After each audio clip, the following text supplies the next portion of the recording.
Et bonjour à toutes et à tous messieurs dames, aujourd'hui nous nous retrouvons pour un nouvel épisode du Start and Go. Avec pour menu la présentation d'un pilote d'exception, vous l'avez compris, nous allons vous parler de Lando Norris.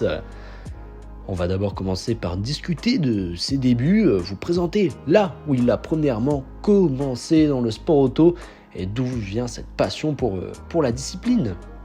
Après quoi, on ira faire une rétrospection de l'ensemble de sa carrière, de ce qu'il a vécu pour en arriver là où il est aujourd'hui. Et tout ça en détaillant bien évidemment ses différentes performances lors des compétitions, des courses qu'il aura suivies dans les années précédentes. Et pour finir, nous allons explorer le personnage, rentrer plus en profondeur. Qui est Lando Norris ? Et pour ceux qui veulent garder les grandes lignes en tête, je finirai par moi-même vous faire une petite récap de tout ce qui a été dit durant cet épisode. Voilà, est-ce que c'est bon pour vous ? Allez, c'est parti ! Lando Norris est né le 13 novembre 1999 à Bristol au Royaume-Uni. Il a grandi dans la petite ville de Glastonbury où sa passion précoce pour la course a été éveillée. Dès son plus jeune âge, il était fasciné par les voitures et la vitesse, passant des heures à jouer avec des miniatures et à regarder des courses à la télévision. C'est dans ce contexte qu'a germé sa passion pour la course automobile. Lando a fait ses premiers pas dans le monde du karting, un choix naturel pour quelqu'un qui rêvait de devenir pilote de Formule 1. Il a rapidement montré ses talents sur les circuits locaux, attirant l'attention des observateurs du sport automobile grâce à ses performances impressionnantes. Dans les catégories jeunes, Lando Norris a accumulé de nombreux succès et a participé à des compétitions marquantes. Il a remporté plusieurs fois le championnat de karting, démontrant sa détermination et son talent. Ses premiers succès ont solidifié sa réputation de jeune prodige du sport automobile. A noter que Lando Norris n'est pas seulement britannique, mais a aussi la nationalité belge. Il faut aussi savoir que c'est la 501e plus grande fortune du Royaume-Uni. C'est-à-dire que, avant d'être un pilote très talentueux, il était d'abord un pilote payant, tout comme Stroll. Après ces années de karting fructueuses, Lando Norris a entrepris la transition vers la formule de promotion. Il a fait ses débuts en monoplace dans la Formule 4, une étape cruciale dans la carrière de tout jeune pilote. Il a rapidement fait preuve de son potentiel en remportant des courses et en se classant parmi les meilleurs de sa catégorie. Sa progression l'a ensuite conduit à la Formule 3, où il a continué à impressionner. Il a décroché des victoires mémorables et a prouvé qu'il pouvait rivaliser avec certains des meilleurs pilotes de sa génération en remportant le championnat de Formule 3. Son talent était de plus en plus évident pour les équipes de Formule 1 en quête de jeunes talents. La rencontre décisive pour Lando Norris a été McLaren, une équipe de Formule 1 renommée qu'il a recrutée dans son programme de développement des jeunes pilotes. Cette opportunité a ouvert les portes de la catégorie reine du sport automobile sous la bannière de McLaren. Lando a continué de se forger une réputation de pilote talentueux et a finalement atteint son rêve de devenir pilote de Formule 1. Il a parcouru un long chemin depuis son enfance à Glastonbury et sa montée impressionnante à travers les formules de promotion a été le fruit de son dévouement, de son talent et de sa passion inébranlable pour la course. Son histoire est un exemple inspirant de la persévérance d'un jeune pilote qui a réussi à gravir les échelons du sport automobile pour atteindre les sommets de la Formule 1. Il est important de noter que Lando Norris a également fait face à des problèmes de santé mentale en raison de la pression intense qui accompagne sa carrière en Formule 1. Pour faire face à ces défis, il a eu recours à l'association caritative Mind qui se consacre à la santé mentale. Cette démarche montre l'importance de reconnaître et de traiter les problèmes de santé mentale, même pour les athlètes de haut niveau, et souligne l'importance de chercher de l'aide en cas de besoin. La sensibilisation à ces problèmes est essentielle pour aider les individus à surmonter les obstacles et à continuer à exceller dans leur domaine. Lando Norris démarre sa carrière en Formule 1 chez McLaren, chez qui il est toujours aujourd'hui. Cette première saison, elle est plutôt prometteuse. Il termine 11e du championnat, derrière son coéquipier Carlos Sainz qui lui termine 6e. En même temps, voilà, on a quand même une différence de niveau entre les deux pilotes puisque Sainz est beaucoup plus expérimenté.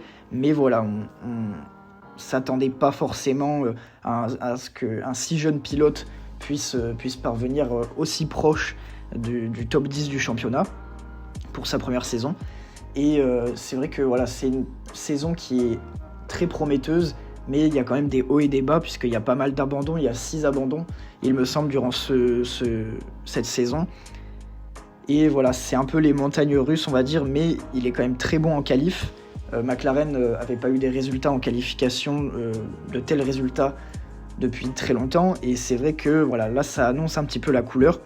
Sa première course, il fait 8ème en qualification, il terminera 11ème, mais c'est quand même une belle performance, et il marque ses premiers points en F1 dès sa deuxième course au Grand Prix de Bahreïn. Donc voilà, on est quand même sur un pilote qui en veut, et qui montre dès le début à tout le monde que voilà, c'est un pilote qui a sa place en Formule 1, et on va voir après par la suite qu'il va vraiment gravir les échelons et qui va faire de plus en plus belles performances au fil des saisons. Sa saison 2020, Norris arrive à s'améliorer, comme je l'ai dit précédemment. Là, cette fois, il termine 9ème du championnat. Il a commencé très fort la saison 2020 en étant longtemps devant Sainz, son coéquipier. Mais malheureusement, voilà, il termine encore une fois derrière Sainz, qui encore cette saison termine 6ème. En fait, le problème, on va dire, durant cette saison, c'est un peu comme la première saison en 2019 où il était pas très régulier. Là, c'est un petit peu la même chose. Il arrive à faire des bonnes qualifs, mais à chaque fois en course, il se passait quelque chose. Mais on peut pas enlever quand même les talents du pilote. Mais voilà, c'est vrai que ses performances, elles sont pas du tout linéaires, pas du tout constantes par rapport à son coéquipier Sainz. Et je pense que c'est aussi ça qui explique la différence dans le championnat. Bon, c'est une différence que de 3 places, mais je pense aussi que ça vient de là. Je pense qu'il n'était pas du tout assez régulier. Peut-être que c'était le temps aussi de se faire la voiture et à sa nouvelle écurie. Mais je pense voilà, que c'est quand même mieux que la saison 2019. Voilà, après, il y a toujours des hauts et des bas dans une saison de Formule 1, mais c'est vrai que voilà, là en 2020, il a commencé très fort. On s'attendait à ce qu'il soit toujours sur la même lignée. Je pense qu'il aurait pu faire mieux. Après voilà, c'est comme ça fait partie aussi de son histoire, et ça lui a, on va dire, donné un espèce d'élan pour la saison 2021 qui était très bonne. En effet, la saison 2021, bon, il change de coéquipier et maintenant il est avec Ricciardo. Et cette saison, il fait 6ème au championnat, ce qui est quand même énorme. Ricciardo qui fait 8ème, donc cette fois, ça y est, il arrive à dépasser son coéquipier. Ça y est, on voit qu'il est à l'aise avec sa monoplace et avec son écurie. Il fait une très très bonne saison, il marque beaucoup de points. Il a même failli faire sa première victoire. Malheureusement, voilà, ça lui a échappé à cause d'un problème de stratégie. Il se battait avec Lewis Hamilton pour la première place. Mais cette saison, elle est quand même assez remarquable pour ce pilote, puisque voilà, il arrive à être 6ème du championnat, il arrive à surpasser son coéquipier. Et je pense que c'est une saison qui est, on va dire, une saison marquante et qui marque un tournant voilà, dans l'histoire de sa carrière. Maintenant, on va plutôt parler un petit peu plus de la personnalité de Lando Norris. On peut déjà le qualifier de personnalité attachante, puisque nous, nouvelle génération, on va pouvoir un peu plus s'identifier à ce pilote de F1, puisqu'il est jeune, donc proche de notre génération. Il est né le 13 novembre 1999, donc il a toujours aujourd'hui 23 ans, ça sera demain son anniversaire. Et donc on peut toujours en fait s'attacher, s'identifier à ce pilote, à Lando Norris. Quand on regarde un petit peu tous les pilotes de F1, ça reste quand même l'un des plus jeunes. Donc en fait, on a une image de ce pilote qui a le même âge que nous, qui est dans la même génération que nous. Donc ça donne un certain pilote attachant, donc une personnalité plutôt attachante. On peut aussi dire qu'il a une présence active, notamment sur les réseaux sociaux. Donc c'est pour ça qu'on se trouve proche un petit peu plus de ce pilote que d'autres. Il fait notamment beaucoup de posts, il va beaucoup faire aussi de stream pour le gaming.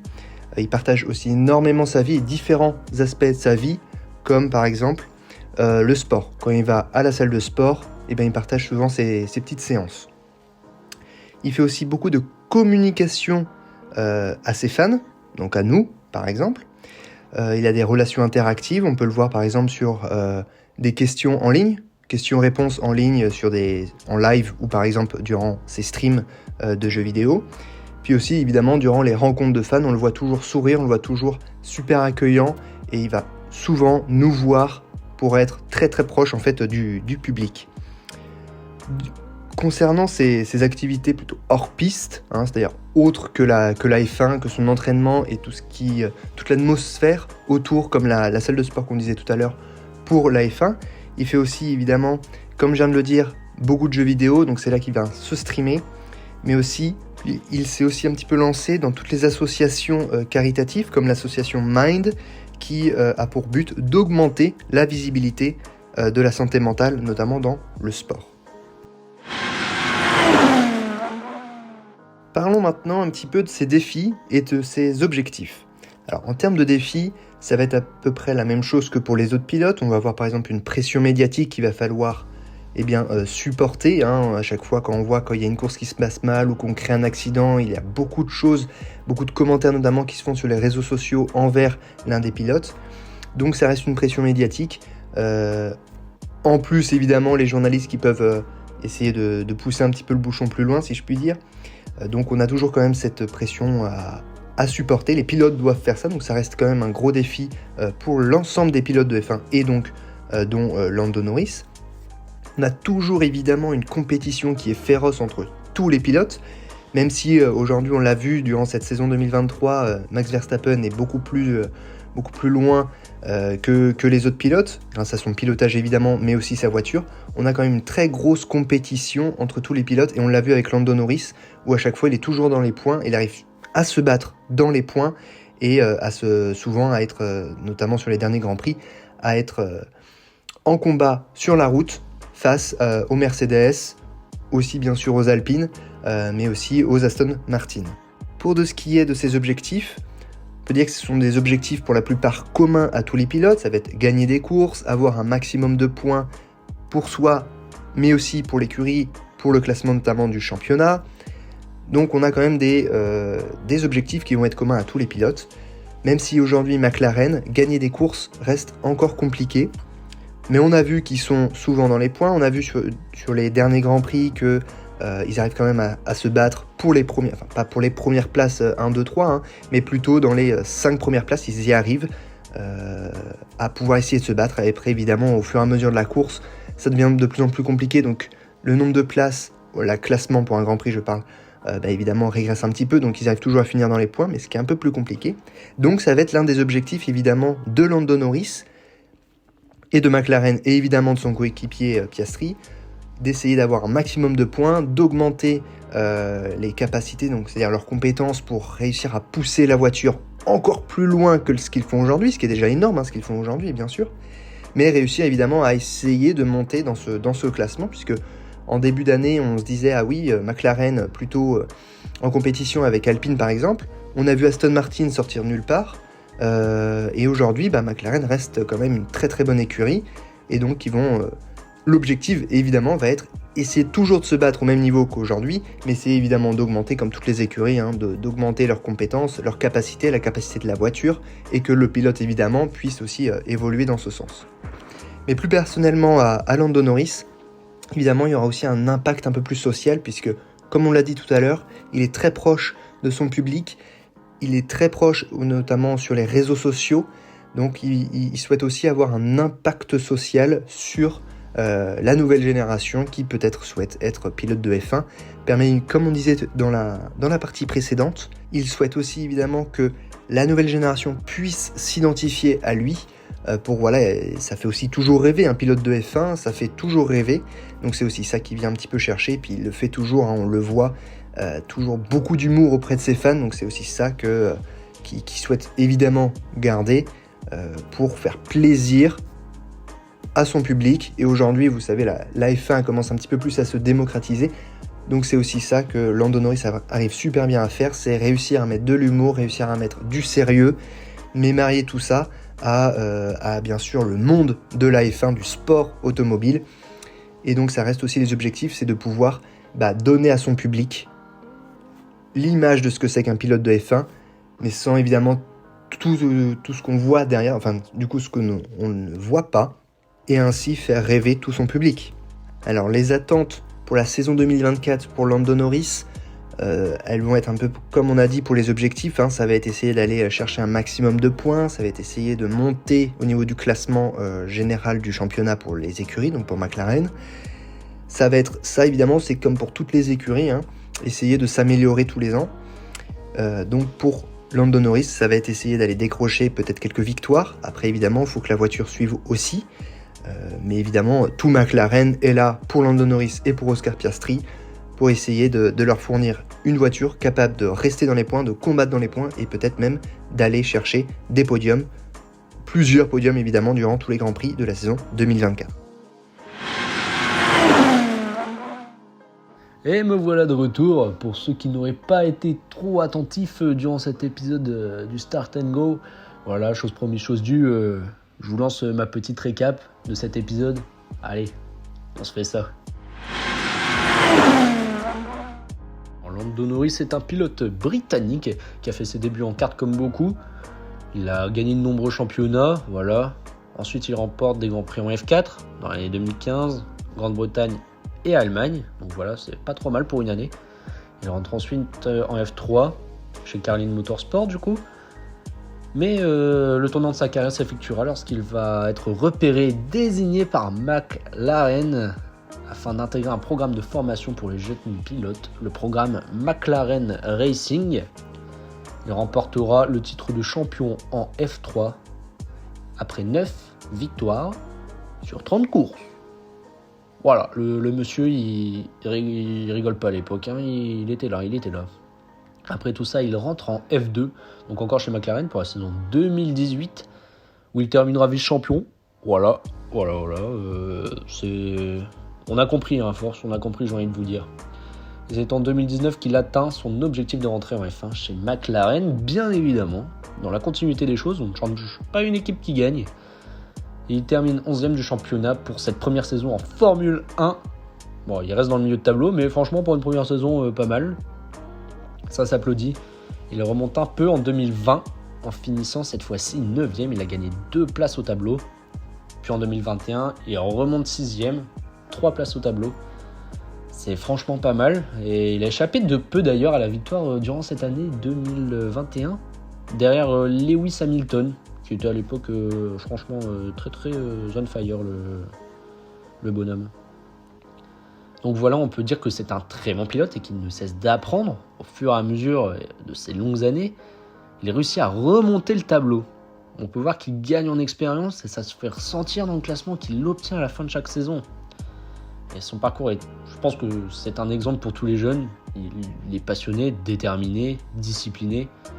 Il fait face à de nombreux problèmes, surtout hors course. Lorsqu'il était jeune, il y a eu des problèmes psychologiques.